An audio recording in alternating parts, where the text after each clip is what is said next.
দেশের কিছু তোতা পাখি আছে জিনে ধরা রোগী। জিনে ধরা রোগী কেন বললাম? জিনে যদি ধরে তোর নাম জিজ্ঞেস করে, তোর নাম কি? কয় আমার নাম সকিনা। তুই তো পুরুষ। কয় না আমি মেয়ে। কত বাড়ি কই? আমার বাড়ি ওই টাল গাছের মাথায়। আর তোর বাড়ি তো ওই গ্রামে। কয় না। আরেকজন কয় ওরে জ্বালাইস না, ওরে জিনে ধরছে। এই কথা হয় না, এই কথা কার? আমাদের দেশে তথাকথিত কিছু শিক্ষিত লোক আছে যাদেরকে এরকম বিদেশি জিনে পাইছে। এরা কখনো ইসলামের ভালোটা চোখে দেখে না। তাদের কথা হলো ইসলাম অযৌক্তিক, অমানবিক, ইসলাম আউটডেটেড, ব্যাকডেটেড, সেকেলে, ইসলামের কোনো মানবাধিকার নাই। ইসলাম হলো সাম্প্রদায়িক, অন্য ধর্মের, অন্য দলের, অন্য মতের মানুষের উপরে ইসলাম এইটা সেটা অনেক কিছু করে।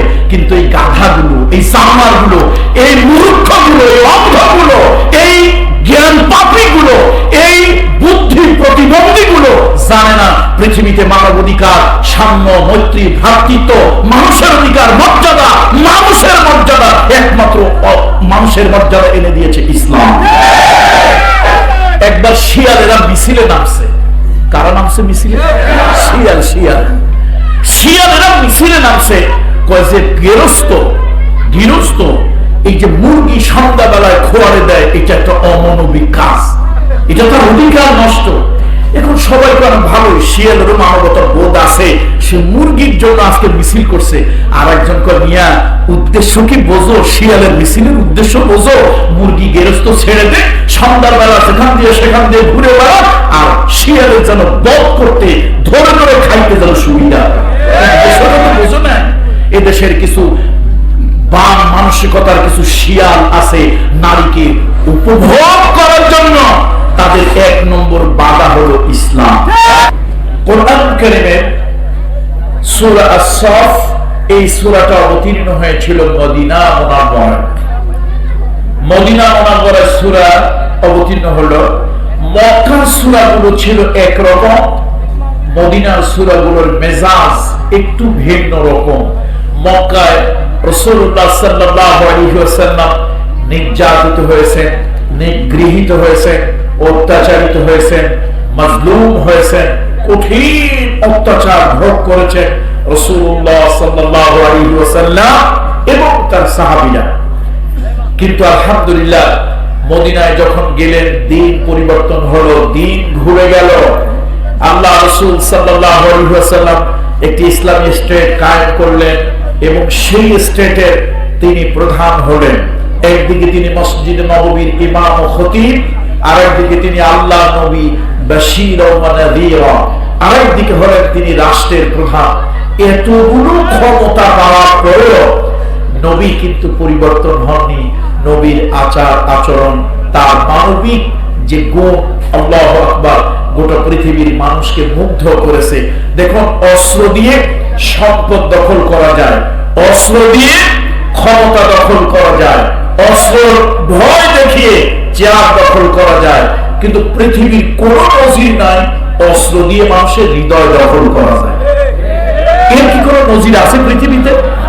মুহাম্মদ রাসূলুল্লাহ সাল্লাল্লাহু আলাইহি ওয়াসাল্লাম, আল্লাহর হাবিব, তার উন্নত মানবিক আচরণ দিয়ে, তার আদর্শের অস্ত্র দিয়ে কোটি কোটি মানুষের হৃদয় তিনি জয় করে নিয়েছিলেন।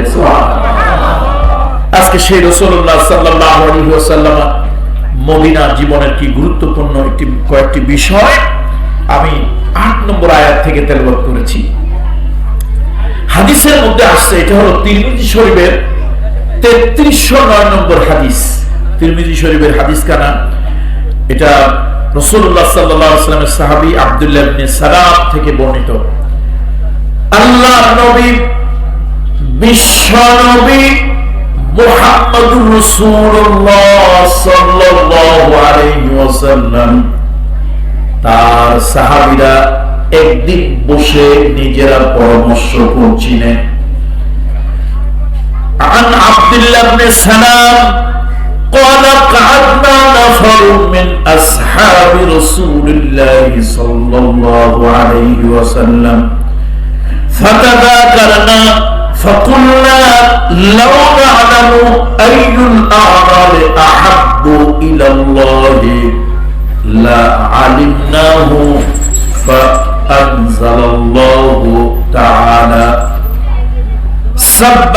লিল্লাহি মা ফিস সামাওয়াতি ওয়া মা ফিল আরদ ওয়া হুয়াল আজিজুল হাকীম ইয়া আইয়ুহাল্লাযীনা আমানু লিমা তাকুলুনা মা লা তাফআলুন।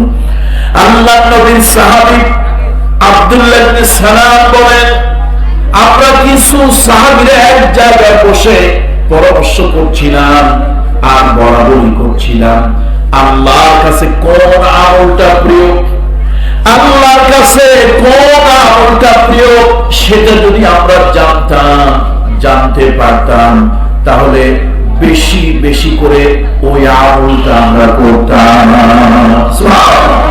আল্লাহর যে আমল প্রিয় ওই আমল যদি আমরা করি তাহলে আমরা আল্লাহ তাআলার প্রিয় হয়ে যাব।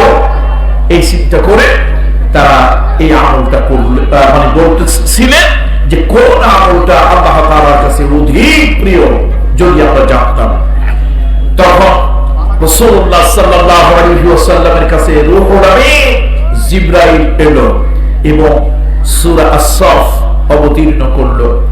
সূরা আস-সাফ অর্থ হলো কাঁটা, শ্রেণী, লাইন।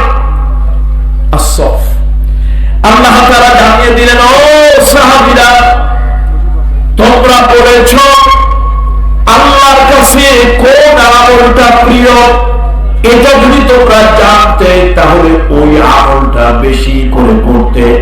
শুনে নাও, এই দুনিয়ায় যত আমল আছে, এই দুনিয়ায় যত আমল আছে তার মধ্যে আল্লাহর কাছে একটি প্রিয় আমল হলো ইন্নাল্লাহা ইউহিব্বুল্লাযীনা ইউকাতিলুনা ফী সাবিলিহি সাফফান কাআন্নাহুম বুনিয়ানুম মারসুস। আল্লাহ তাআলার কাছে যত আমল প্রিয় তার মধ্যে অন্যতম একটি প্রিয় আমল হলো যখন মানুষ ঐক্যবদ্ধভাবে সারিবদ্ধভাবে সীসা ঢালা প্রাচীরের মতো সংগ্রাম করে, আন্দোলন করে দ্বীনের জন্য, ইসলামের জন্য, সত্যের জন্য, সত্য প্রতিষ্ঠার জন্য। ওইটা আল্লাহর কাছে সব থেকে প্রিয়।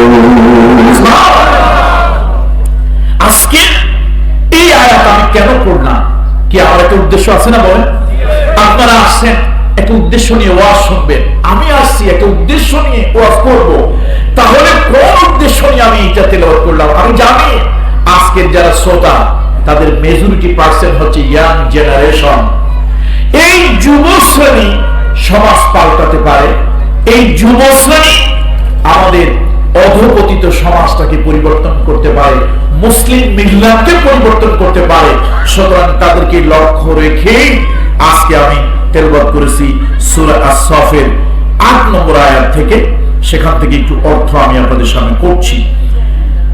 আল্লাহ তাআলা বলেন, ইউরিদুনা লিইউতফিউ নূরাল্লাহি বিআফওয়াহিহিম ওয়াল্লাহু মুতিম্মু নূরিহি ওয়ালাউ কারিহাল কাফিরুন।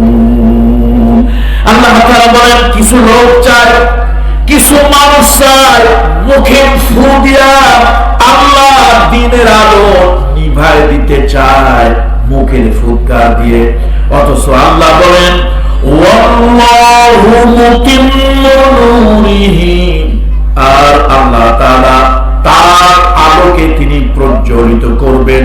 ওয়ালাউ কারিহাল কাফিরুন, যদি অবিশ্বাসীদের কাছে এটা অপছন্দ লাগে।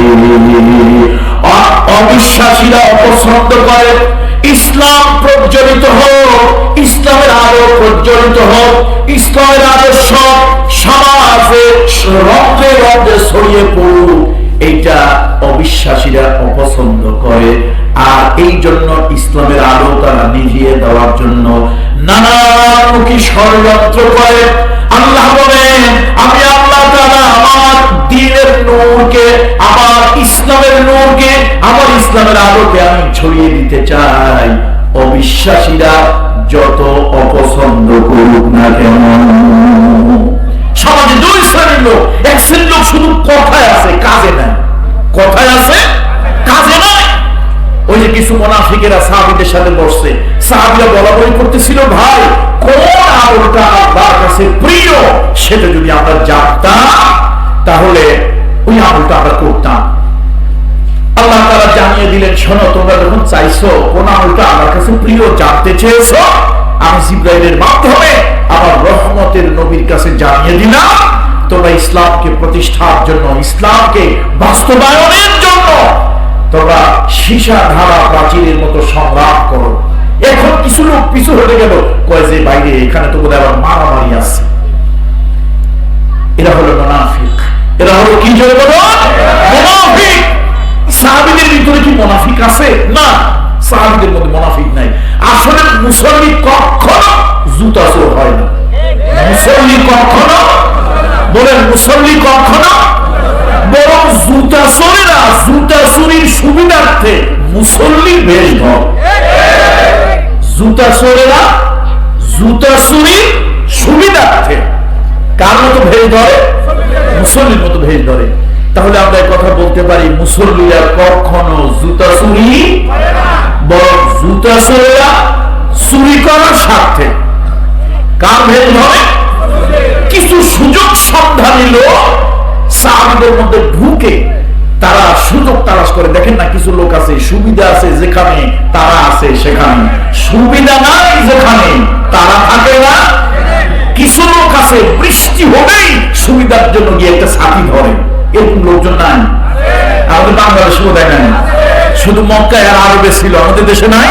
আছে, আছে। এরকম কিছু সুযোগ সন্ধানী সিজনাল বার্ড, কিছু বসন্তের কোকিল, তারা মুহাম্মদ সাল্লাল্লাহু আলাইহি ওয়াসাল্লাম থেকে, ইসলাম থেকে ফায়দা নেওয়ার জন্য তারা মুসলমান সাহাবীদের মধ্যে গিয়ে ঢুকলো, তাদের মতো বেশভূষ ধরলো। সাহাবীরা বলে, আমরা যদি জানতাম কোন কাজটা আল্লাহর কাছে প্রিয় সে কাজটা করতাম। ওরাও তাই বলে। যখন আল্লাহ জানিয়ে দিলেন সত্য প্রতিষ্ঠার জন্য দুর্বার সংগ্রাম, এটাই হলো আল্লাহর কাছে প্রিয়, সীসা ধারা প্রাচীরের মতো। এখন তারা কয় কি, সুবিধা আছে যেখানে আমরা থাকবো সেখানে, সুবিধা নাই যেখানে, অসুবিধা আছে যেখানে আমরা নাই সেখানে। কিছু লোক সটকে পড়ল। এখন প্রশ্ন হলো, কোরআন কি বুঝাতে চাইলো? ইউরিদুনা লিইউতফিউ নূরাল্লাহি বিআফওয়াহিহিম, তারা চায় মুখের ফু দিয়া আল্লাহর আলোকে নিভায় দিতে। এর দ্বারা কি বুঝালো? তাফসীরের ভিতরে আসছে বিআকওয়ালিহিমুল কাযিবা বাতিলা। এখানে মুখের ফু বলতে অপপ্রচার, মিথ্যা প্রচার দিয়ে কিছু ইসলাম বিদ্বেষী শক্তি ইসলামকে বিতর্কিত করতে চায়।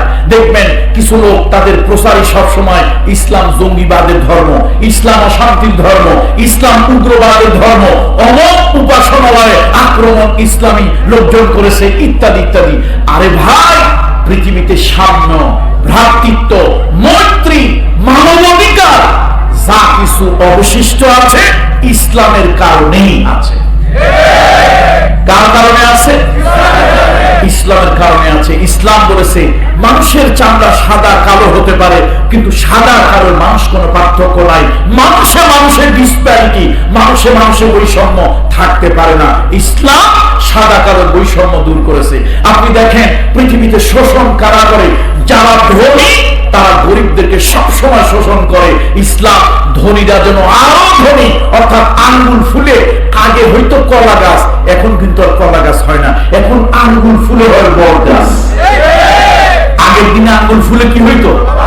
আর এখন মানুষ দুর্নীতি এত করে, এত করে, দুর্নীতিতে আকণ্ঠ নিমজ্জিত হয়ে যাওয়ার কারণে আগে হতো কলা গাছ, এখন হয় বট গাছ। পৃথিবীতে দেখেন না, দুর্নীতি করে ধনীরা যেন আরো বেশি ধনী না হয়ে যায় এবং গরিবরা যেন শোষিত, নির্যাতিত, বঞ্চিত হয়ে আরো বেশি গরিব না হয়। আল্লাহ তাআলা ইসলাম দিয়ে একটা লাগাম টেনে ধরলেন, ধনীর লাগাম টেনে ধরলেন। শোনো ধনী, তুমি যা মনে হয় তাই খাও, যা ইচ্ছা তাই করো, তুমি হালাল তরিকায় করো, বাচ্চা কাচ্চাকে হালাল উপায়ে লাইফ স্টাইল মেনটেন করার অসুবিধা নাই। কিন্তু কথা একটা আছে, তোমার বছর পরে যা টাকা থাকবে 40 টাকার 1 টাকা কিন্তু গরিবকে দিয়ে দিতে হবে। এটা দয়া না, দাক্ষিণ্য না, করুণা না, ভিক্ষা না, এটা তার অধিকার, তার রাইটস। তাহলে বড় লোকে আরো বড় লোক যেন বেশি না হয়, আঙ্গুল ফুলে যেন বট গাছ না হয়, একটু টেনে ধরছে। আর গরিবকে বলতেছে তুমি মেয়াত নির্যাতিত, নিগৃহীত, শোষিত, বঞ্চিত, তুমি হবে আরো বেশি গরিব হয়ে যাবে, কেউ সাততলায় থাকবে আর কেউ গাছতলায় জায়গা পাবে না। ইসলাম বলে না, তা হবে না, তোমাকে একটু মাথা গোজার ঠাই করে দেওয়ার জন্য ওদের 40-এর 1, 100-র 2.5, 1000-এর 25 ইসলাম বললো এটা দিয়ে দাও বাধ্যতামূলক। এখন ইসলামী অর্থনীতি ওদের কাছে ভালো লাগে না। ইসলাম বলেছে মানুষের ধর্ম আলাদা হতে পারে, কিন্তু ভিন্ন ধর্ম হওয়ার কারণে কোন মানুষের উপাসনালয়, দেবালয় আক্রমণ করা যাবে না, আঘাত করা যাবে না, জ্বালিয়ে পুড়িয়ে ছাই ধ্বংস করে দেওয়া যাবে না, কোন মানুষের মানব অধিকার লঙ্ঘন করা যাবে না, সে মানুষটা যে ধর্মের, যে দলের হোক। এখন এগুলো হইলে তো দুনিয়ায় ত্রাস সন্ত্রাস চলতে পারে না, এগুলো থাকলে তো দুনিয়ার রাহাজানি ত্রাসের রাজত্ব কায়েম করা যায় না। সুতরাং ইসলামকে বিতর্কিত কিভাবে করা যায়? ইসলাম জঙ্গিবাদের ধর্ম, ইসলাম অশান্তির ধর্ম, ইসলাম সাম্প্রদায়িকতার ধর্ম, ইসলাম হচ্ছে এই এই এই এই সেই সেই যত মিথ্যা প্রচার, অপপ্রচার ইত্যাদি দিয়ে ইউরিদুনা লিইউতফিউ নূরাল্লাহি বিআফওয়াহিহিম, তাদের মুখের ফুৎকার দিয়ে আল্লাহ ইসলামের আলোকে তারা নির্বাপিত অর্থাৎ বিতর্কিত করতে চায়। কিন্তু আল্লাহ বলেন না, ইসলামকে তোমরা যতই বিতর্কিত করবা, ইসলাম কিন্তু তার স্বকীয়তা আরো ছড়িয়ে দেবে। দেখেন না, ওই যে আমেরিকার টুইন টাওয়ার আক্রমণ হলো, সে আক্রমণের পরে একজন বিশেষ ব্যক্তিকে তারা সন্ত্রাসের জনক বানিয়ে ছাড়লো।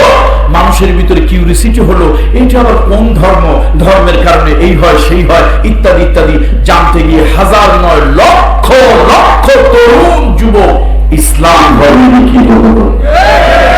বন্ধুরা আমার, ইসলামকে যতই তারা বিতর্কিত করতে চায়, ইসলামকে যত প্রশ্নবিদ্ধ করতে চায়, ইসলাম নাকি নারীর একেবারে শেষ করে ফেলেছে, নারীর অধিকার খর্ব করেছে, নারীর কাপড় দিয়ে পেঁচাইয়া মুরগির খোপের ভিতরে, সিন্ধুকের ভিতরে আটকে আছে ইত্যাদি, ইসলামের উপরে একটা তহমত দেওয়া।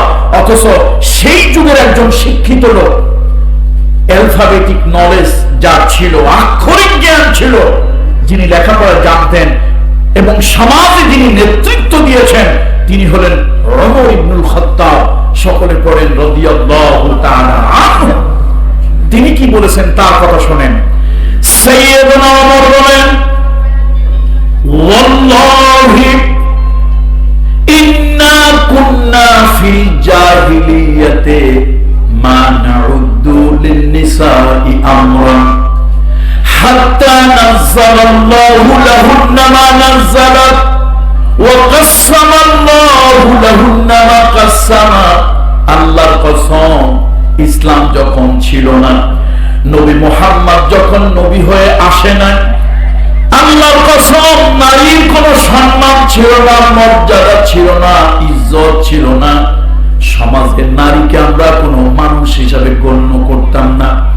যখন আল্লাহ নবী হেরা গুহা থেকে এলেন, ইসলামের দাওয়াত যখন নিয়ে এলেন, নারীর অধিকার, নারীর প্রাপ্যতা, নারীর ব্যাপারে আল্লাহ তাআলা কোরআনে অবতীর্ণ করলেন, আসমান থেকে ওহী অবতীর্ণ হলো। তাহলে সেইদিন ওমর বলছেন নারীর সম্মান ছিল না, ইজ্জত ছিল না, মর্যাদা ছিল না, গরু ছাগলের বাচ্চার দাম ছিল, নারীর দাম ছিল না। আজকে সমাজে যারা বড় বড় কথা বলে, ডাফা ডাফা মার্কা কথা বলে, এই মানুষগুলোই সমাজে যখন তার ঘরে একটা কন্যা হয়েছে, দল্লা ওয়াজহাহু, চেহারা কালো হয়ে গেছে, আর গোপনে গোপনে মেয়েটারে মাটি খুঁড়ে জীবন্ত কবর দিয়ে দিচ্ছে। সমাজের এলিট শ্রেণী যারা, হাই সোসাইটিতে যারা আছে, এই অপকর্মটা তারা করছে। আজকেও দেখবেন ইসলামের অবমূল্যায়ন সমাজে কারা করে, ইসলামের দোষ কারা করে, এই সমাজের হাই সোসাইটির লোকগুলো।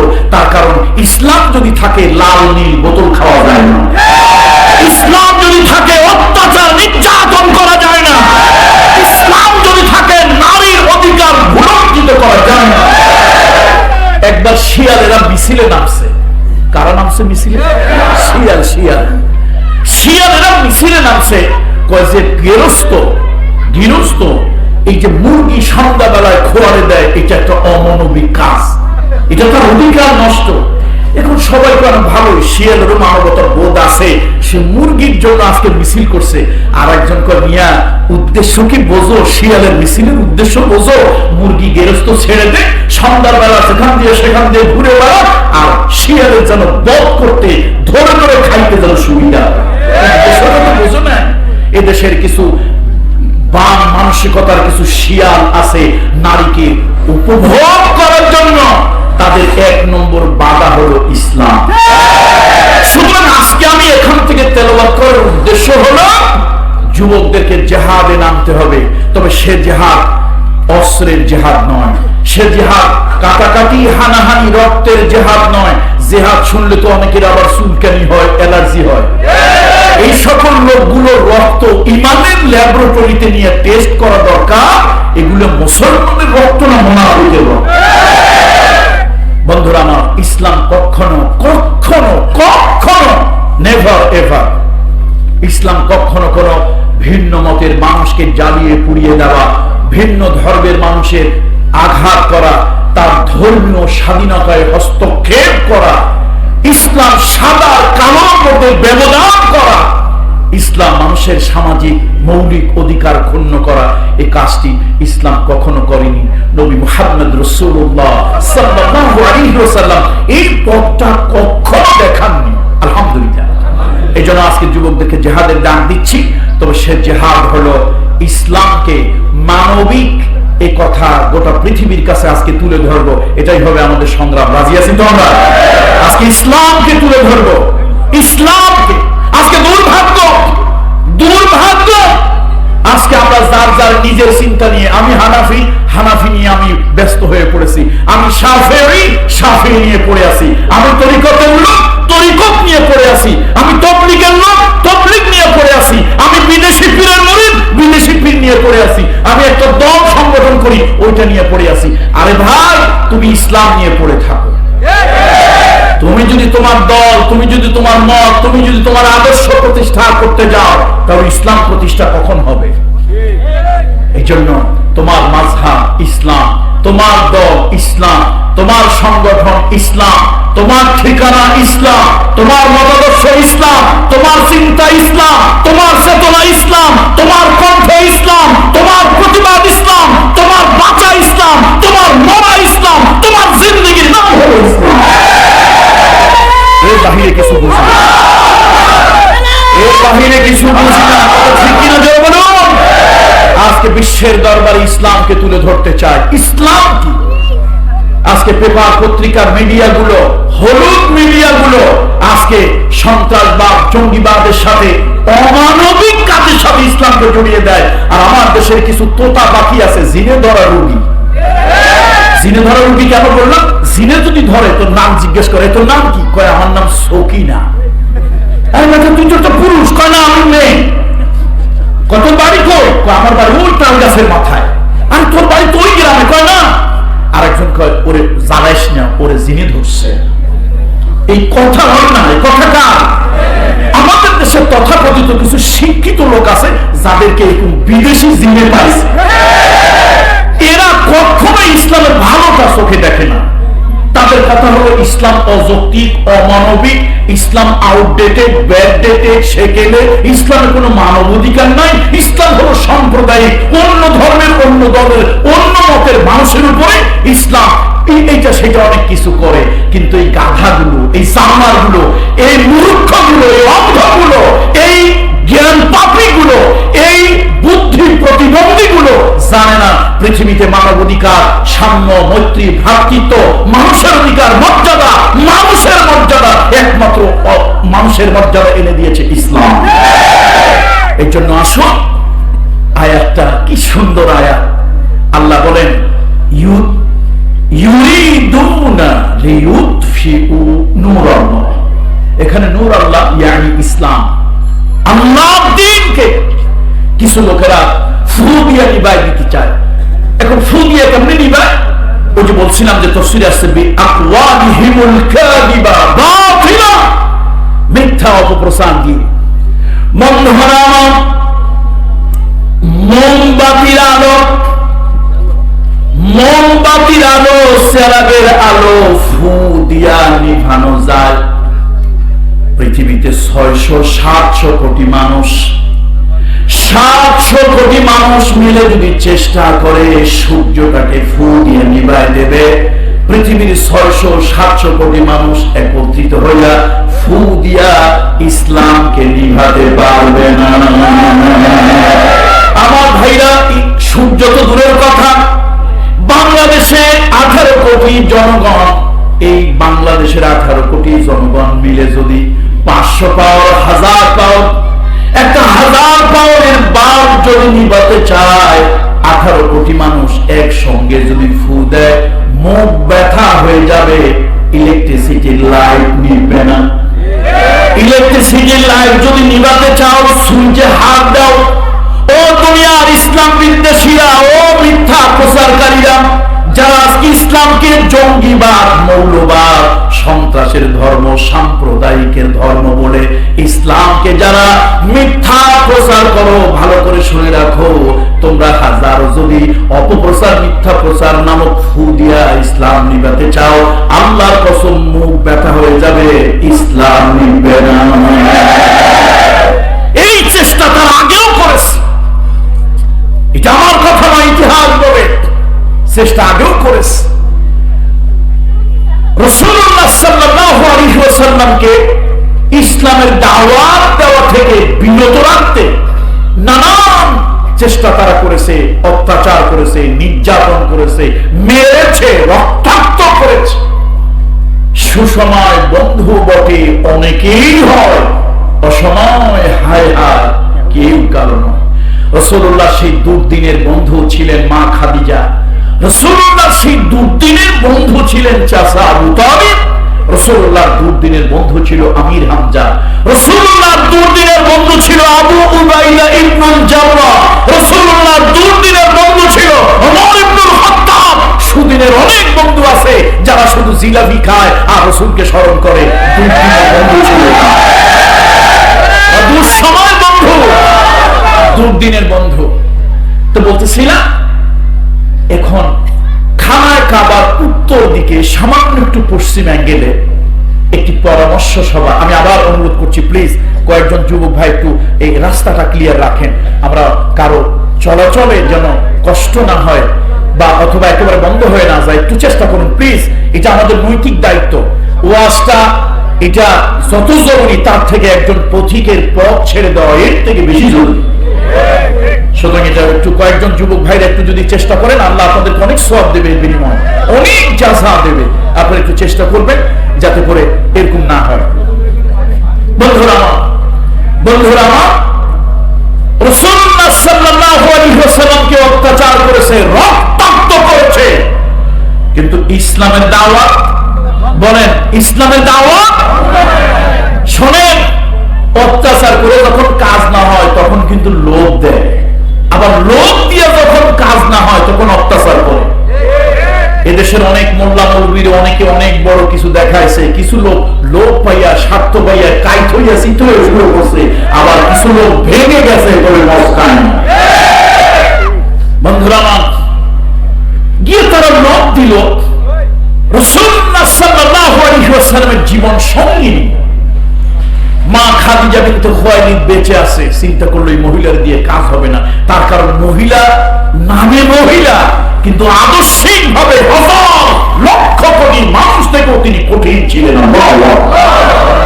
তার দিয়ে কাজ হবে না। শেষে রাসূলুল্লাহর চাচা আবু তালিব হুজুরকে, যদিও তিনি কাফের ছিলেন কিন্তু ভালোবাসতেন, কলিজার সবটুকু ভালোবাসা রাসূলুল্লাহর জন্য ছিল। সুবহানাল্লাহ। এখন তারা গিয়ে বলল, দেখো আবু তালিব, তোমার ভাতিজার একটু বুঝাও, এই ইসলামের দাওয়াতটা সেজন্য না দেয়, এই দাওয়াতের মধ্যে জাদু আছে। ইসলামের দাওয়াতের মধ্যে কি আছে? এই জাদু আছে। যারে দাওয়াত দেয় তার কলিজা নরম হয়, যারে দাওয়াত দেয় তার কলিজার মধ্যে হিট করে, যারে দাওয়াত দেয় তার মন নরম হয়, যাকে দাওয়াত দেয় তার মন মানসিকতা উল্টে যায়। চেষ্টা করো কি চায়? টাকা চায়, টাকা দেব। সুন্দর নারী চায়, নারী দেব।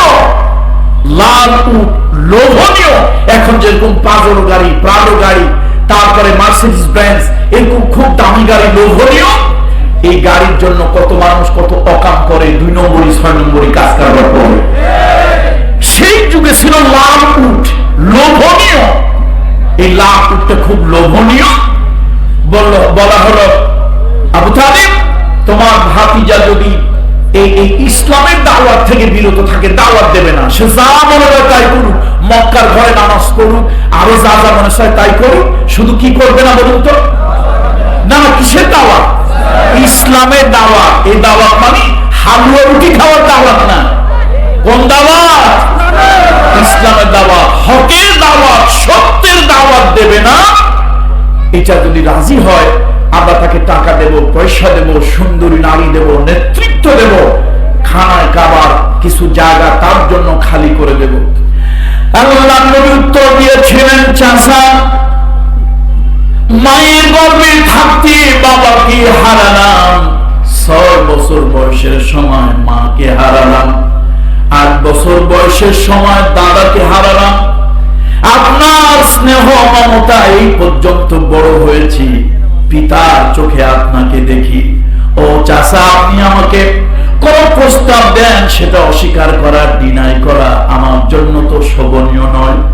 চাচা আপনি শুনে নেন, আপনি যে কোনো কথা বলতেন মেনে নিতাম, কিন্তু ইসলামের ব্যাপারে যে প্রস্তাব এসেছে, ওরা তো সুন্দরী নারী দেওয়া, টাকা দেওয়া, ধন দৌলত দেওয়া সম্ভব, খানায় খাবার কিছু অংশ আমার জন্য খালি করে দেওয়া সম্ভব, যা তাদের পক্ষে দেওয়া সম্ভব নয়।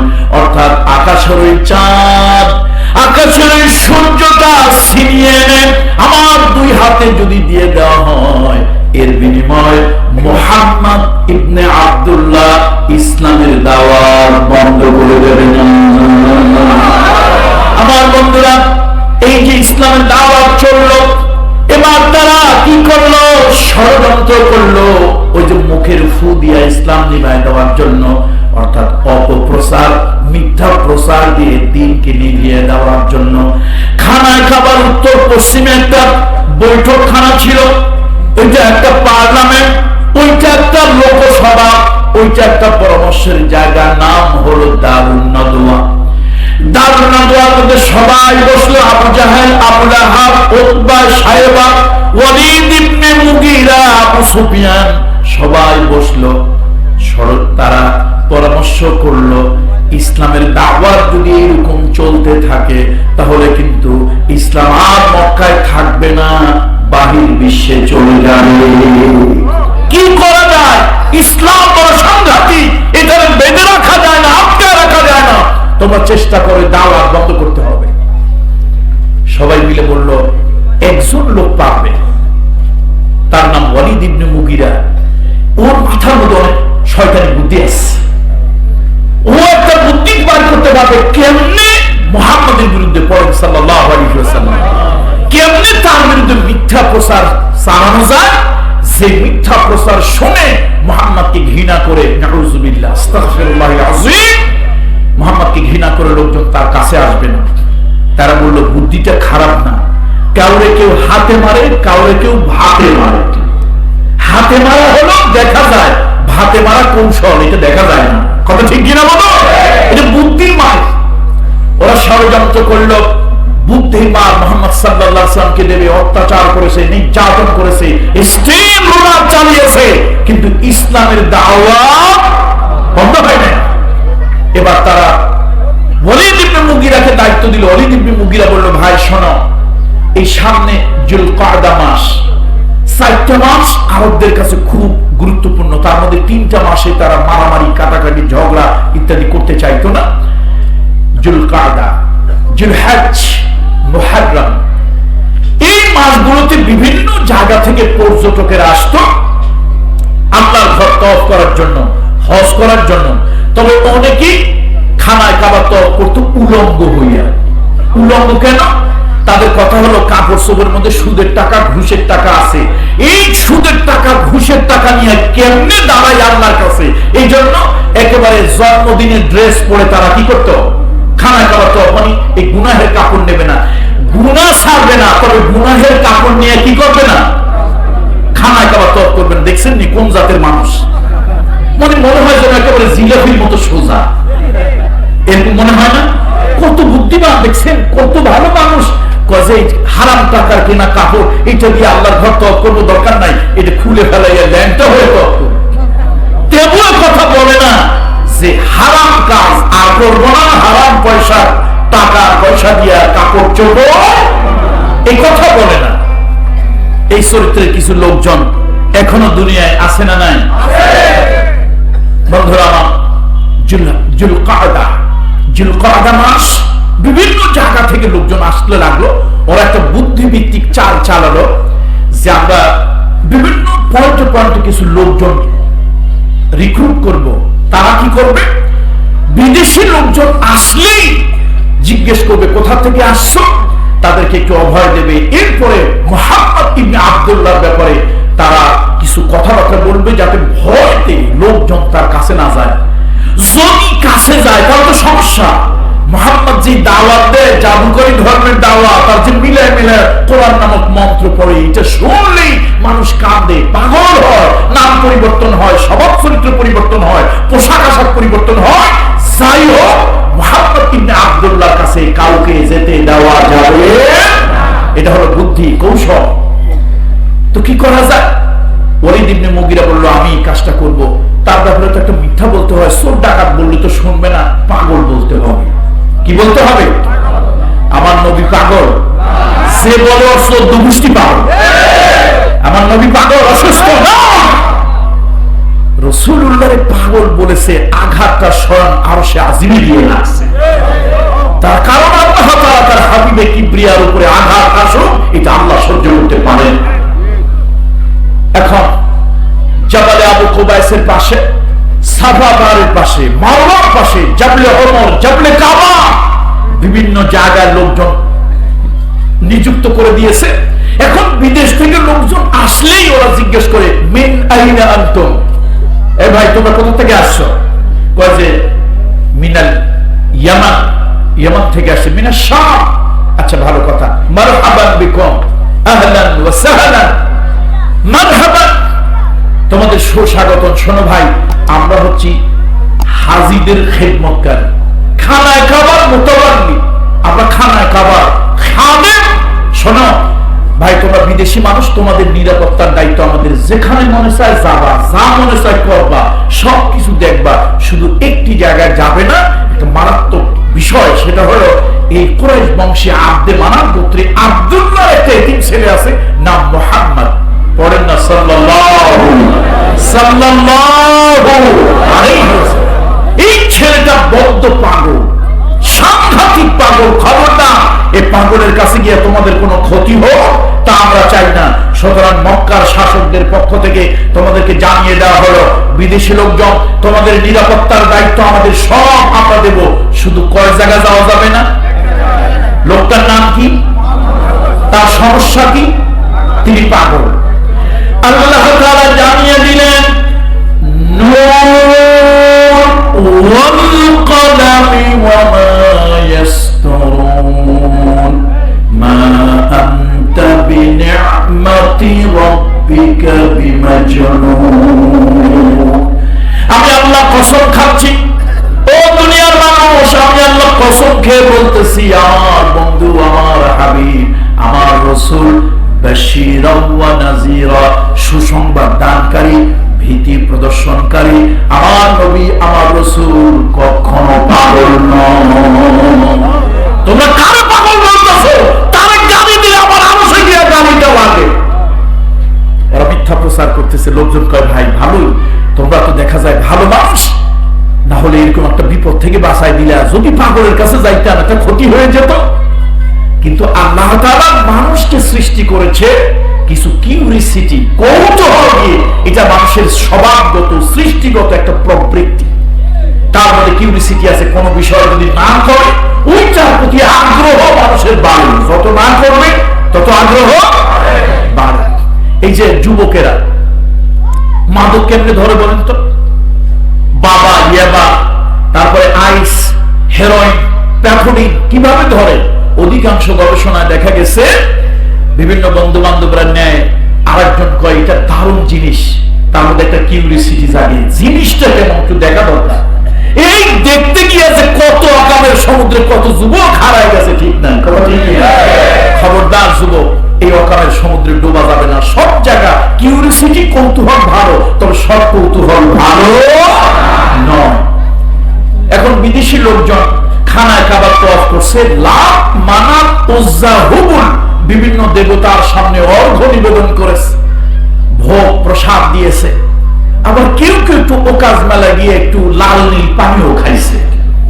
আবার সে পাপ মোচন করার জন্য আবার গিয়ে খানায় কাবার তওয়াফ করছে। এখন বাড়ি চলে যাবে, একজন আরেকজনের কয় ভাই সব কাজ কারবার সারলাম, আবার জীবনে ওই সেই শাম দেশ থেকে, ওই সিরিয়া থেকে আবার জীবনে আসবো, এর তো কোনো নিশ্চয়তা নাই। সব কি হয়েছে? কয় সব তো দেখলাম, কিন্তু একটা জিনিস দেখা হয় না। কি জিনিসটা বলেন তো? পাগল। পাগল। এখন আরেকজন কয় ভাই পাগল তো দুনিয়ার সব দেশে আছে, আচ্ছা পাগল নাই কোথায়? চিটরঙে বোধহয় নাই, 22 বস্তামিতে পাগল টাগল নাই। পাগল নাই কোথায়? দুনিয়া সব জায়গায় আছে। কেউ ভোগের পাগল, কেউ ত্যাগের পাগল, কেউ অন্যায়ের পাগল, কেউ জুলমের পাগল, কেউ সম্পদের পাগল, কেউ অবৈধ পন্থায় বাড়ি গাড়ি অর্জনের পাগল। বিশ্বনবী বলেছেন লা ইয়াবলুগু যাওফি ইবনে আদম ইল্লা তুরা, কবরে যতক্ষণ না যাবো তোমার এই পাগলামি পেট ভরবে না। কোন জায়গায় গিয়ে ভরবে? কবরে গিয়ে ভরবে, এর আগে ভরবে না। খালি অন্যায় করে পাগল হয়ে গেছে, দুহাতে শুধু অর্জন অর্জন আর করবে। এটি কি বৈধ না অবৈধ, জায়েজ না হালাল না হারাম, এগুলো দেখে না, শুধু পাগল, চাই আরো চাই আরো চাই। কত কি মিথ্যা না সত্য? বন্ধুরা আমার, এখন লোকরা কয় যে ভাই পাগল একটু দেখি, আরেকজন কয় নিয়ে পাগল দেখলে যদি ক্ষতি হয়ে যায়। একজন কয় ভাই শোনো, পাগল দুনিয়া সব জায়গা আছে, কিন্তু পাগলের নাম যখন প্রচার হয়েছে, এটা মনে হয় আলাদা কিসিমের কোন পাগল হবে। বন্ধুরা আমার রহমতের নবী কি সৌন্দর্য আল্লাহ তাআলা তাকে দিয়েছিলেন। মা আয়েশা সিদ্দিকা রাদিয়াল্লাহু তাআলা আনহা একদিন পূর্ণিমার 14 তারিখের চাঁদের দিকে তাকাচ্ছে, রাসূলুল্লাহর চেহারা মুবারকের দিকে তাকায়, বলল ইয়া রাসূলুল্লাহ, ওই পূর্ণিমার চাঁদ থেকেও যেন আল্লাহ তাআলা অধিক সুন্দর আপনাকে করেছেন। আমার বিশ্বনবী ব্যাপারে মা আয়েশা বলেছে, ও দুনিয়ার মানুষ, তোমাদের একটা সূর্য আছে, প্রতিদিন ওই সূর্যটা পূর্ব আকাশে সকাল বেলায় উদয় হয়। আমি আয়েশার একটা সূর্য আছে, প্রতিদিন এশার নামাজের বাদ আমার হুজরায় উদয় হয়। তোমাদের সূর্য ওঠে সকাল বেলায় পূর্ব আকাশে, পূর্ব গগনে। আমার একটা সূর্য আছে, প্রতিদিন ওই সূর্যটা আমার হুজরার মধ্যে উদয় হয় এশার নামাজের বাদে। আল্লাহর হাবিব মা আয়েশা সিদ্দিকার খবর নেওয়ার জন্য, তার মানবিক অধিকার আদায়ের জন্য, স্ত্রীর হক আদায় করার জন্য প্রতিদিন অন্তত একবার নবী তার হুজরায় ঢুকতেন, তার খবর নিতেন। সব বিবিকে নবী সমানভাবে সময় দিতেন, হক আদায় করতেন। কিন্তু আমাদের আয়েশা সিদ্দিকা বয়স্ক, অল্প বয়স্কা নারী, মনের মধ্যে কোনো কষ্ট, কোনো ব্যথা থাকবে, মানবিক অধিকার ক্ষুণ্ণ হবে। রহমতের নবী মানবতার কথা বলেন, তিনি কখনো মানব অধিকার ক্ষুণ্ণ করতে পারেন না। আমার নবী প্রতিদিন একবার তার খোঁজ নেয়। আমাদের আয়েশা বলেন, ও দুনিয়ার মানুষ, সারাদিন আমি তাকায় থাকতাম কখন এশার রক্ত শেষ হবে। এশার নামাজ শেষ করে রহমতের নবী একবার হলো আমার হুজরায় আসবে, আমার হুজরা আলোকিত হয়ে যাবে। ভাইরা আমার নবী কেমন ছিল? আমরা কেউ পোশাক পরি, জোকারের মতো মনে হয় যেন যোগ করতেছে, যার যে পোশাক মানায় না ওই পোশাক সে পরে। কিন্তু আমার নবীর একটা স্বভাব চরিত্র ছিল, তিনি পোশাক পরতেন শালীন পোশাক, ভদ্র পোশাক। পোশাকের মধ্যে তার শালীনতা ফুটে উঠত।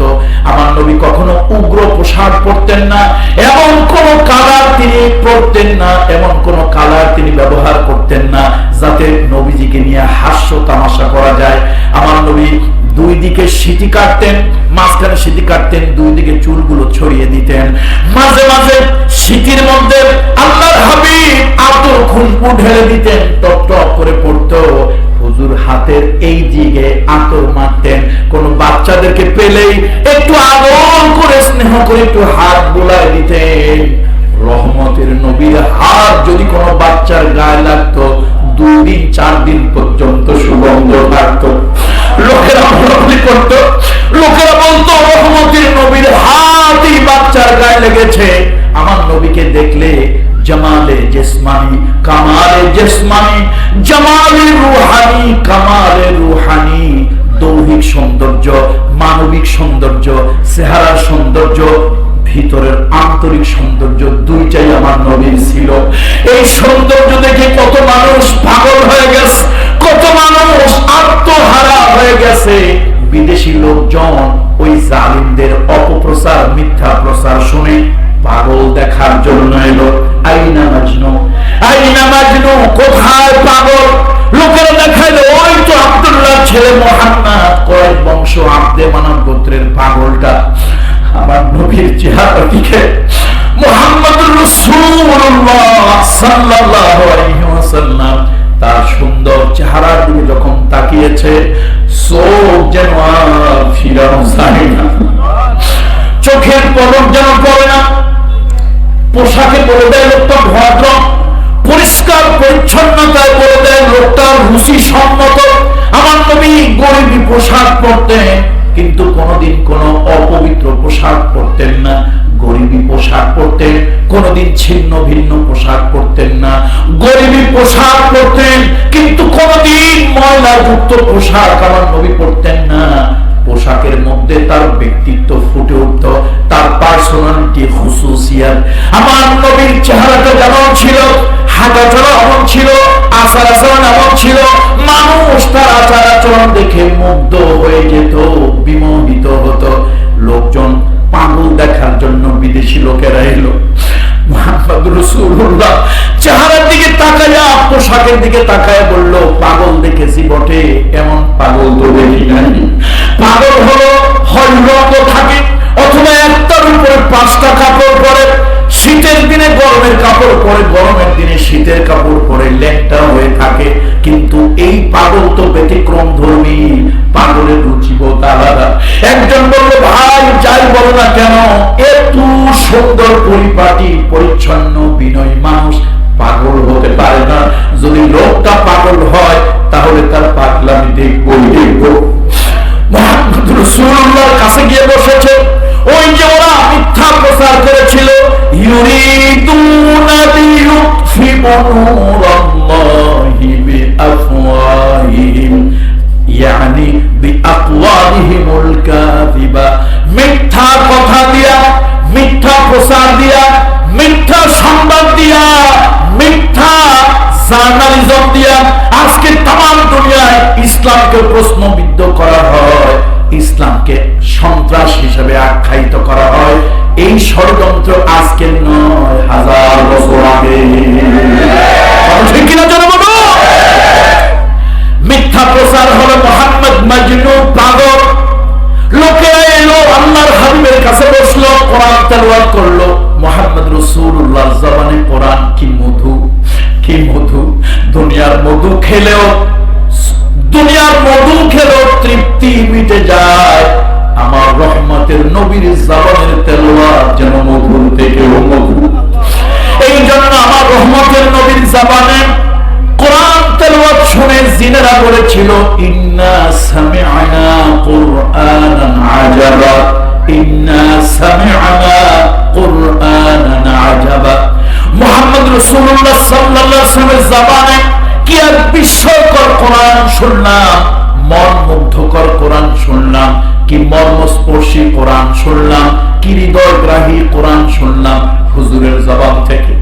পাগল দেখার জন্য লোকজন আসছে, ভিড় করে আসে। আমার নবী কোরআন তেলাওয়াত করে আমার নবীর আচার ব্যবহার দেখে তারা যান প্রশ্ন করে, মান আনতা, আপনি কে? নবীজির প্রথম প্রশ্ন হলো, আমি আব্দুল্লাহ, আমি আল্লাহর গোলাম, আমি বাশীরা ওয়া নাযীরা, আল্লাহ আমাকে সুসংবাদ দানকারী, ভীতি প্রদান বানিয়েছেন, রাসূল বানিয়েছেন, আসমানি কিতাব দিয়েছেন। একজন আরেকজনের খোসায় আর কয়, ভাই এরকমই সন্দেহ আমার হইতেছে। আমাদের এলাকার আলেমরা যারা আসমানি কিতাব জানে, এই আলেমরা বলা বলি করছে আখেরি নবী দুনিয়ায় আসার সময় হয়ে গেছে। কি সুন্দর চেহারা, কি ভালো কথাবার্তা, কি মাধুর্যপূর্ণ আচরণ, কি বিনয়ী, কি সুন্দর আকর্ষণীয় কথাবার্তা। আমার কাছে সন্দেহ হচ্ছে লোকটা নবী হবে। লোকটা কি হবে? নবী হবে। চলো বাড়ি যাই, চলো বাড়ি যাই। এলাকার আলেমদের কাছে গিয়ে বলবো এরকম একজন লোক দেখে আসলাম, তারা যদি বলে সবগুলো নবীর আলামত ফিরিয়ে আনবো, এই নবীর দিন গ্রহণ করবো। এই কথা কি গোপন আছে না জানাজানি হয়েছে? ওদের মাথার উপরে আল্লাহর গজব ঠাড়া করছে। এখন দারুণ নজরে বসছে, করলি কি? বেটা তোরে দায়িত্ব দিছিলাম, মুহাম্মাদের নাম শুনলে লোকজন 3 মাইল দূরে থাকে, তুই করলি কি? কি মিথ্যা কথা বললি? আমার তুলিয়া উল্টো হয়ে গেল। এতদিন ইসলাম কোথায় ছিল? মক্কায় ছিল। এখন কোথায় গেছে? শাম, সিরিয়া, ইয়ামান, ইয়াসরিব, বিভিন্ন জায়গায় চলে গেছে। করলি কি? ওয়ালিদ ইবনে মুগিরা কয়, ভাই এবারের জন্য মাফ করো, আগামীবার তো আবার আসতেছে। এইরকম একটা আজগাই ঠাড়া বলা মিথ্যা কথা বলবো, এরকম একটা আজগাই মিথ্যা কথা বলবো, মুহাম্মাদের নাম শুনলে লোকজন 3 মাইল দূরে থাকে। বন্ধুরা, তো এখন কি করলো? আবার আসলো কোন মাস? যুলকাদা। কোন মাস? যুলকাদা মাস আসছে, লোকজন আসা শুরু হয়েছে। ওই দরদিরা, দরদি নেতারা কি দরদি, বাপরে কি দরদ তারা খানায় খাবার জন্য, কি দরদ তাদের ধর্মের জন্য। মুহাম্মদ সাল্লাল্লাহু আলাইহি ওয়াসাল্লাম হলো বাতিল আর তারা হলো হক। এরকম কিছু চরিত্রের লোকজন এখনকার দুনিয়ায় নাই। বন্ধুরা আমার, এখন তারা আবার ওই ধারণা দয় বসে ওয়ালিদ ইবনে মুগিরা গায়ে, ওয়ালিদ ইবনে মুগিরা খবরদার, এইবার কিন্তু যা বলে বুঝে শুনে বলবে। ওয়ালিদ ইবনে মুগিরা আবার পাঠাইলো মুহাম্মাদের নাম শুনে লোকজন যেন 3 মাইল দূরে থাকে, এরকম একটা মিথ্যা আজগাই একেবারে ঠাড়া বড় মিথ্যা কথা বলবো, ডাহা মিথ্যা যারে বলে। আর তো কি করা যায়? বিভিন্ন জায়গায় লোকজন রিক্রুট করে দিল। জাবালে আবু কুবাইসের পাশে আছে কিছু ওই মাকবারা মুআল্লা, আমরা বাংলাদেশিরা বলি জান্নাতুল মুআল্লা, ওইটা 1000 বছর আগে থেকে কবরস্থানটা, ওই জায়গায় কিছু লোক দাঁড়া করে দিয়েছে। জাবালে আবু কুবাইসের পাশে আছে, জাবলে কাবার পাশে আছে, জাবলে ওমরের পাশে আছে, লোকজন দাঁড়িয়ে আছে। যখনই একটা গুরু, একটা কাফেলা ঢোকে, সালাম আলাইক মিন আইনা আনতুম, এ ভাই তোমরা কোথা থেকে আসছো? বলে মিনাশ শাম। আচ্ছা, মারহাবান বিকুম, আহলান ওয়া সাহলান ওয়া মারহাবান বিকুম হজ্জান মাবরুরান। আসো আসো, কাছে আসো, শোনো, আমরা হইলাম এই মক্কার মুতাওয়াল্লি, আমরা হইলাম এই মক্কার মুতাওয়াল্লি। আবু সুফিয়ানের পক্ষ থেকে বলতেছি, শোনো ভাই, তোমাদের নিরাপত্তার দায়িত্ব আমাদের, তোমরা সব করবা, যা মনে চাই তাই করবা, যেখানে ইচ্ছা সেখানে ঘুরবা, অসুবিধা হইলে আমরা তোমাদের যে কোনো বিপদ আপদ উদ্ধার করব, শুধু একটা কাজ করবা না। শোনো, এই মক্কায় কুরাইশ বংশী আব্দে মানাত গোত্রে একটা জাদুকর হয়েছে। এই জাদুকর এমন মন্ত্র বলে, জাদুকরের মন্ত্র কান দিয়ে ঢুকলে মানুষের চোখ দিয়ে পানি পড়ে, কান্দে, নাম পরিবর্তন হয়, ধর্ম পরিবর্তন হয়, এমনকি পোশাক আশাক পরিবর্তন হয়। লোকজন কয়, বাপরে এরকম পাগল জাদুকর, এরকম জাদুকর। একজন আরেকজন কয়, ভাই ভালোই হয়েছে, এরা উপকারী মানুষ, এরা বন্ধু মানুষ, উপকার করছে। এরকম জাদুকরের পালা যদি পড়েই যাইতাম আর মন্ত্র যদি কান দিয়ে ঢুকেই যাইতো, তাহলে আমরা কি হতাম? পাগল হয়ে যেতাম। ভালো বলতেছিলাম, মানুষকে আল্লাহ কি দিয়ে বানিয়েছেন? কিউরিসিটি, কৌতূহল, এটা মানুষের স্বভাবগত, মর্যাদাগত, অস্থিগত। আল্লাহ তাআলা মানুষের ভিতরে কৌতূহল দিয়েছেন। এখন যার যার ঘুরেছে, বিভিন্ন কিছু করেছে, কাবা তওয়াফ করেছে, সাফা মারওয়া গিয়েছে, সাই করেছে, তারপরে লাত, মানাত, উজ্জা, হুবুল, বিভিন্ন আপনার মূর্তির সামনে তারা অর্ঘ্য নিবেদন করেছে, ভক্তি নিবেদন করেছে, যার যা করার করে এখন যার যার বাড়ি যাওয়ার সময় হয়েছে। যখন গাঠুরি গোসকা বেঁধে বাড়ি যাবে, একজন আরেকজনের বলে, ভাই আনুষ্ঠানিকতা সব সারলাম, আর কি কিছু বাকি আছে? একজন কয়, ভাই আমি কিন্তু একটা জিনিস দেখি নাই, এটা না দেখে যাবো নাকি? বলে যে একটা জাদুকরের কথা শুনছিলাম, জাদুকরটা একটু দেখা দরকার। আরেকজন বলতেছে, মিয়া তোমার তো মাথা খারাপ হয়েছে, এই জাদুকর দেখবা জাদুর মন্ত্র যদি কান দিয়ে ঢোকে তো কি হয়ে যাওয়া? পাগল হয়ে যাবে, তুমি তো সব হারাই ফেলবা।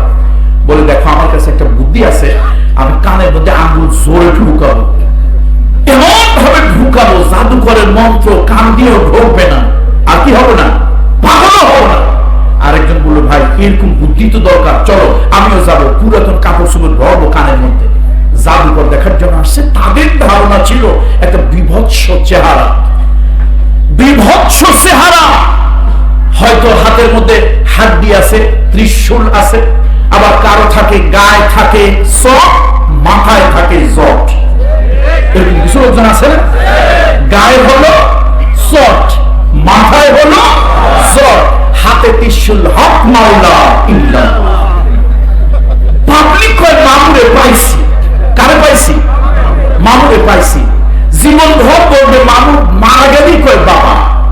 কি আজীব ব্যাপার, আগে ছিল মামু, মরে গিয়ে হয়েছে কি বাবা। এই আমি বুঝলাম না এটা কোন অঙ্ক দিয়া মামুরে বাবা বানায়, এটা কোন অঙ্ক দিয়ে, এটা আমার বুঝে আসে না। জীবিত থাকলে কয় মামু এই শাহ ওই শাহ, মারা গেলে কয় বাবা অমুক শাহ তমুক শাহ। তাহলে মামু কোন অঙ্কের দিয়ে, এলজাবরার কোন সূত্র দিয়া এটা বাবা হইল আমার বুঝে ধরে না। এখন জাদুকর তো স্বাভাবিক একটু দেখতে বিভৎস হবে, ভয়ঙ্কর হবে, না হলে জাদুকর হবে কেন? দেখার জন্য গিয়েছে, আল্লাহ আল্লাহ আকবার। কার দেখার জন্য গেছে? তিনি কি জাদুকর? যদি জাদুকর তিনি হয়েই থাকেন তাহলে তার জাদুর মন্ত্রের নাম হলো কোরআন, আর তার জাদুর শিক্ষাদাতা হলো আল্লাহ।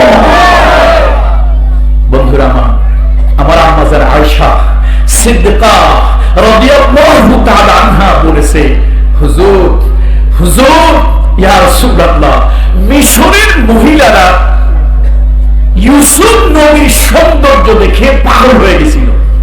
কি এটা কি বানানো কথা না কোরআনের কথা?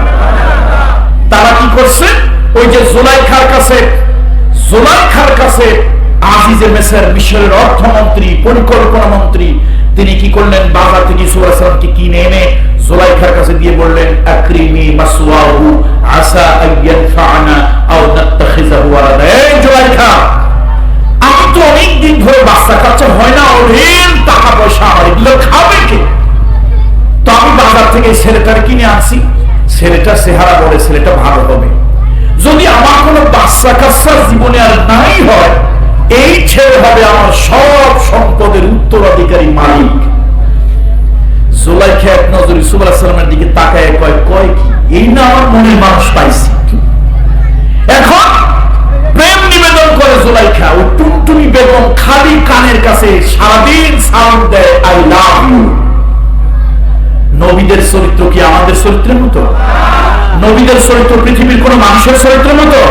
ভাইরা আমার, আপনারা রাগ করবেন, অসন্তুষ্ট হবেন, যা ইচ্ছা তাই করবেন, আল্লাহর কোরআন হাতে নিয়ে আল্লাহর জাতের কসম করে বলি, পৃথিবীর কোন নেতা কোন দার্শনিককে অনুকরণযোগ্য আদর্শ মনে করি না আল্লাহর পয়গম্বর। তার কারণ হলো তাদের চরিত্র রাতের বেলা একরকম, দিনের বেলা একরকম, সকাল বেলা একরকম, সন্ধ্যা বেলা একরকম, প্রকাশ্যে একরকম, গোপনে একরকম। আর আল্লাহর পয়গম্বররা পৃথিবীতে 8,02,24,000 পয়গম্বর, অগণিত অসংখ্য পয়গম্বর যে যাই বলেন এসেছিল, পৃথিবীর সব পয়গম্বরের চরিত্র নবুয়তির আগেও ভালো, পরেও ভালো। অনেক মানুষ আছে আগে খারাপ পরে ভালো, এরকম হয় কিনা? আলহামদুলিল্লাহ, এটা আমরা খারাপ বলবো না, ভালো। এটা ভালো না খারাপ? আগে খারাপ ছিল, পরে কি ভালো হয়েছে, আলহামদুলিল্লাহ পরে। তবে দুই একজন বন্ধু বান্ধব খুব দুষ্ট, তারা আবার দেখে একটু টিপ্পনি কাটে, ঠাট্টা মস্করা করে, একসাথে চুরি করলাম, হাজির কম। তার মানে আগে তো তুই আমার মতোই ছিলি, এখন না ভালো হয়েছিস। তাহলে দুনিয়ার মানুষ আগে খারাপ পরে ভালো হয়, আলহামদুলিল্লাহ বলেন। কিন্তু নবীরা আগেও ভালো পরেও ভালো। দুনিয়া উল্টাইছে, নবীদের চরিত্র কখনো উল্টায় না। এখন জুলাইখা সারাদিন খালি প্রেম নিবেদন করে, প্রেম নিবেদন করে, পাথর টলানো যায়, পাহাড় হটানো যায়, ইউসুফের চরিত্র হটানো যায় না। এই কথা কি আর গোপন থাকে? আজকালকার যুগে যদি ফেসবুকের যুগ হইতো, আরে বাপরে বাপ, পোলাপান তো XYZ দিয়ে ভরে ফেলত, কি আর কিছু বলা লাগবে নাকি? XYZ দিয়ে সব ভরে ফেলত। এখন এই কথা এক দুই কানে পুরা মিশরে ছড়িয়ে গিয়েছে। মন্ত্রী, অর্থমন্ত্রীর স্ত্রী, একটা গুরুত্বপূর্ণ পদ মন্ত্রীর, সেই মন্ত্রীর স্ত্রী বাড়ির চাকরের উপরে প্রেমাসক্ত হয়েছে। এই কথা যখন বদনাম হলো, জুলাইখা কয় রাখো, এর জবাব আমি দেব। বাড়িতে একদিন সুন্দর একটা অনুষ্ঠান করলো। সে অনুষ্ঠানে জুলাইখা সব মিশরের এলিট শ্রেণী, হাই সোসাইটির উচ্চ দরজার সব বড় লোকদের স্ত্রীদেরকে দাওয়াত দিল। আর মহিলাদের একটা অভ্যাস হলো, বেড়াইতে যদি যায়, অনুষ্ঠানে যদি যায়, মাশাআল্লাহ নিজের কিছু না থাকলেও আরেকজনেরটা হাওয়া করে নিয়ে যায়। আর সৌন্দর্য তো তা বললামই না, মা বোনরা আবার রাগ করবে, তারা যদি রাগ করিয়ে রান্না বান্না বন্ধ করে দেয়, আমাদের কিন্তু না খেয়ে থাকা লাগে। এই জন্য বদনামটা করলাম না। মাশাআল্লাহ কোথাও গেলে এইরকম সাদা সাজে, সুনু, পাউডার, লিপস্টিক, আলকাতরা যা আছে সব ব্যবহার করে। এখন সব বড় লোক তো হাই সোসাইটির লোকজন সেজে গুজে আসছে, কি যে সুন্দর মহিলারা আসছে। ইউসুফ আলাইহিস সালাম কি সৌন্দর্যের পাগল না আল্লাহর পাগল? সত্যের পাগল না নারীর পাগল? সত্যের পাগল তিনি, কোনোভাবেই তাকে টলানো যায় না। এখন জুলাইখা একটা চালাকি করলো, ইউসুফ আলাইহিস সালামকে আসতে বলল, আর সব মহিলাদের হাতে একটা একটা ছুরি দেওয়া হলো, ফল দেওয়া হলো। খাওয়া দাওয়ার শেষে কোন কোন দেশের দই খাওয়ায়, কোথাও মিষ্টি খাওয়ায়, মিষ্টান্ন খাওয়ায়, কোথাও ফল খাওয়ায়। এটা এক এক অঞ্চলের এক একটা সামাজিক রীতিনীতি আছে না? ওই দেশের রীতিনীতি হলো খাওয়ার পর একটু কি খাওয়ানো, ফল খাওয়ানো। ফল দেওয়া হলো, ছুরি দেওয়া হলো। ইউসুফ আলাইহিস সালাম এলো সামনে, এতগুলা মহিলা মনে হয় যেন সব ডানা কাটা পড়ি। নবী তো, আপনি আমি হলে তো ভেটকে এসাই থাকতাম, আপনি আমি হলে একটু ভাব দেখাইতাম, কলারটারে ঠিক করতাম, শার্টটারে হাতাটারে ঠিক করতাম, মানে বুঝাইতাম আমি শরীর মন্দিরে দেখে আর একটু স্মার্ট কেউ মনে করো, আমার দেখে একটু ক্রাশ খা ক্রাশ। কিন্তু নবীদের চরিত্র এরকম নাকি? আল্লাহু আকবার বলবেন না? নবীদের চরিত্র এরকম নাকি? তাহলে চিৎকার দিয়ে বলুন আল্লাহু আকবার। এই জন্য আমরা কাদেরকে নেতা মানি, কাদেরকে অনুসরণ করি, কাদের আদর্শের সৈনিক হতে চাই? উল্লুক মিয়ার, ভাল্লুক মিয়ার আদর্শের সৈনিক নয়।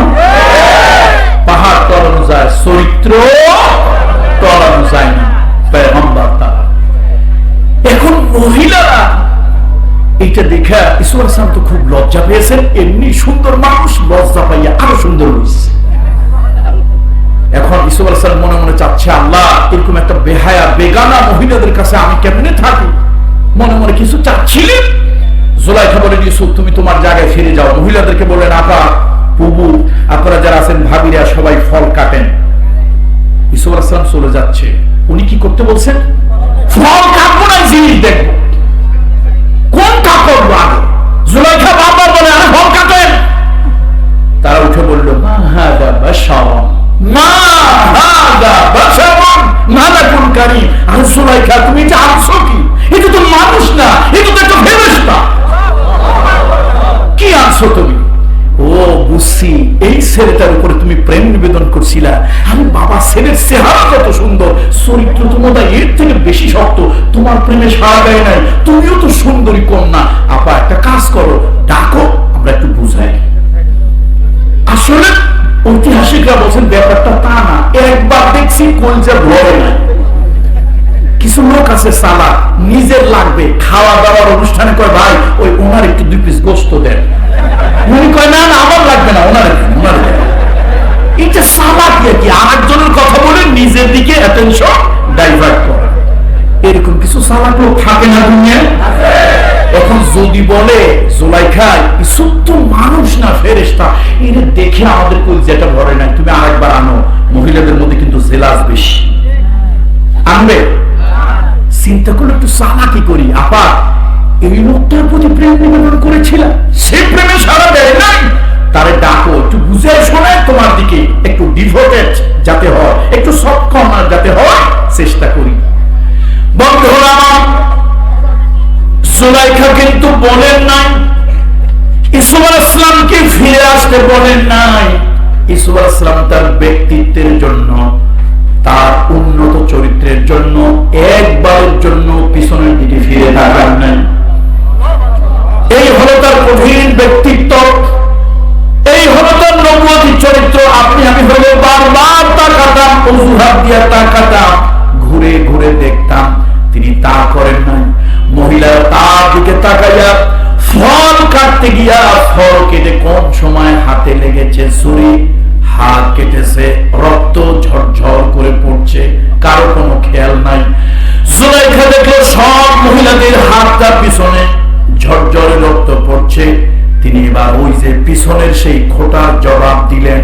কেমন মন্ত্রী মিনিস্টারের বউ, কেমন সমাজের উচ্চ শ্রেণীর মানুষের স্ত্রী আপনারা আমার বাড়ির চাকরটা দেখে দেমাগ ঠিক রাখতে পারলেন না, ফল কাটতে গিয়ে আপনার হাত কেটে ফেললেন।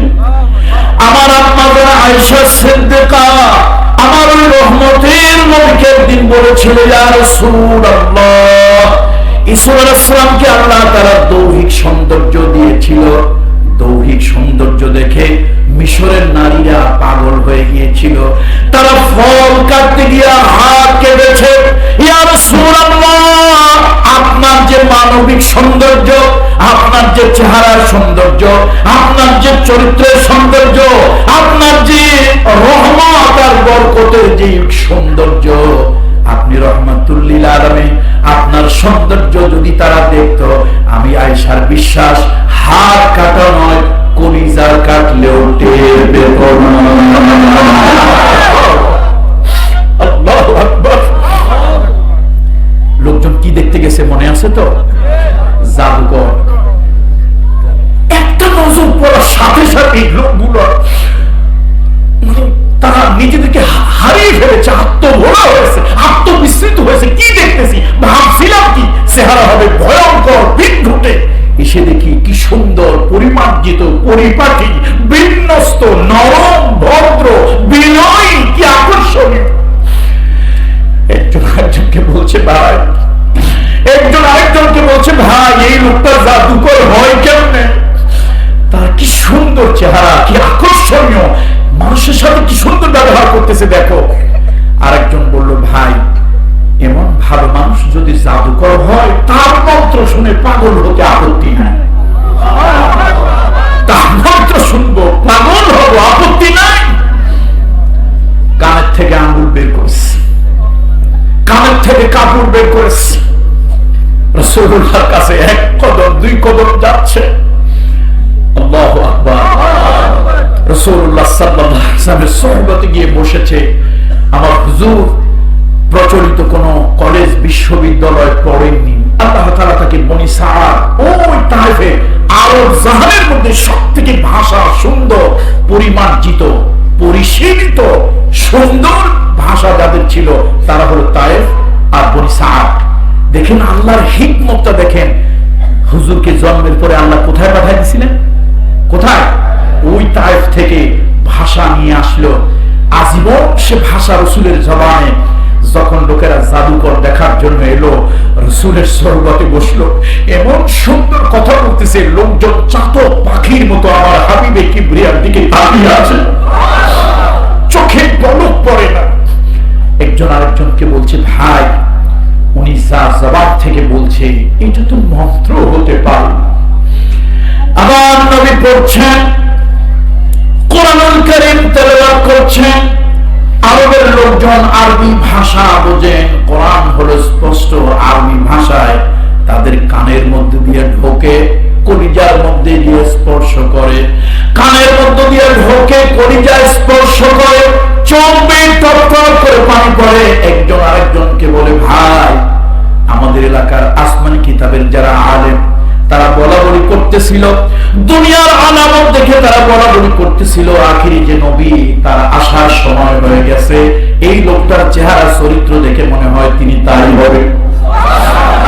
চলো আমরা বাড়ি ফিরে যাই, চলো আমরা বাড়ি ফিরে যাই, এলাকার ওলামা ইকরামদের সঙ্গে কথা বলি, সত্যি যদি তিনি আখিরি নবী হন আবার ফিরে আসবো, এই নবীর মন্ত্রে পাগল হয়ে যাব, দিন পরিবর্তন করব, তবু আমরা এই নবীকে ছেড়ে দেব না। আরবের কাফেররা চেয়েছিল মুহাম্মদ সাল্লাল্লাহু আলাইহি ওয়াসাল্লামকে অত্যাচার করে, নির্যাতন করে, ইসলামকে তারা স্তব্ধ করে দেবে, লোভ দিয়া, সুন্দর দিয়া, টাকা দিয়া, পয়সা দিয়া, ধন দৌলত দিয়া ইসলামের দাওয়াত বন্ধ করে দেবে। তারা চেয়েছিল আল্লাহ নবীকে মিথ্যা প্রচার, পাগল বানাইয়া ইসলাম থেকে দূরে রাখবে। তারা চেয়েছিল জাদুকর, অপপ্রচার, মিথ্যা প্রচার করে ইসলাম বহির্বিশ্বে যাওয়া থেকে তারা বিরত করবে। সব ষড়যন্ত্র, সব চেষ্টা ব্যর্থ হয়েছে, কোনটা তারা করতে পারে নাই। আল্লাহ বলেন ওয়াল্লাহু মুতিম্মু নূরিহি ওয়াল্লাহু মুতিম্মু নূরিহি ওয়ালাউ কারিহাল কাফিরুন। অবিশ্বাসীদের কাছে যতই অন্তর জ্বালা হোক, তাদের গায়ের মধ্যে যত জ্বালা পোড়া চুলকানি হোক না কেন, আল্লাহ তাআলা তার ইসলামকে প্রজ্বলিত করে ছাড়বেন। আমার বন্ধুরা, কথা আমার শেষ। ও যুবকেরা, আজকে আমি একজন মুসলমান, গোটা দুনিয়াকে জানাই দিতে হবে আমার আচার, আমার ব্যবহার, আমার মানবিক সৌন্দর্য, আমার চারিত্রিক সৌন্দর্য দিয়া গোটা পৃথিবীকে জানিয়ে দিতে হবে মুসলমান মানবিক ধর্মের নাম। মুসলমান হলো মানবিক ধর্মে দীক্ষিত লোকদের নাম। ইসলাম হলো বৈজ্ঞানিক ধর্মের নাম। ইসলাম হলো শ্রেষ্ঠ ধর্মের নাম। ইসলাম হলো পরম সহিষ্ণুতার নাম। ইসলাম হলো মানব অধিকারের ধর্মের নাম। ইসলাম হলো সাম্যের ধর্মের নাম। ইসলাম হলো মৈত্রী ধর্মের নাম। ইসলাম হলো অন্যায় অসত্যকে প্রশ্রয় দেয় না এমন ধর্মের নাম। সুতরাং আজকে গোটা পৃথিবীব্যাপী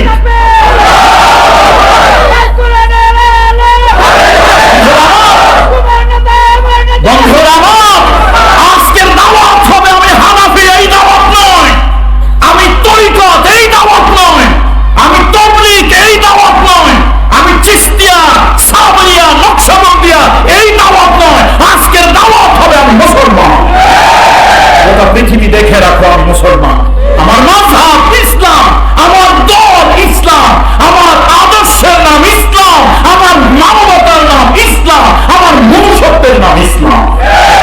গোটা পৃথিবীকে জানিয়ে দিতে হবে। আজকে সেই জিহাদে আমরা অবতীর্ণ হয়েছি।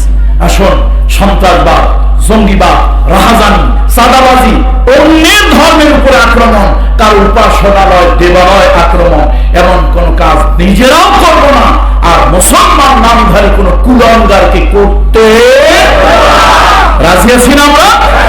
সকল অপপ্রচারের দাঁত ভাঙা জবাব দেব ইসলাম দিয়ে। সকল মিথ্যা প্রচারের জবাব দেব কি দিয়া?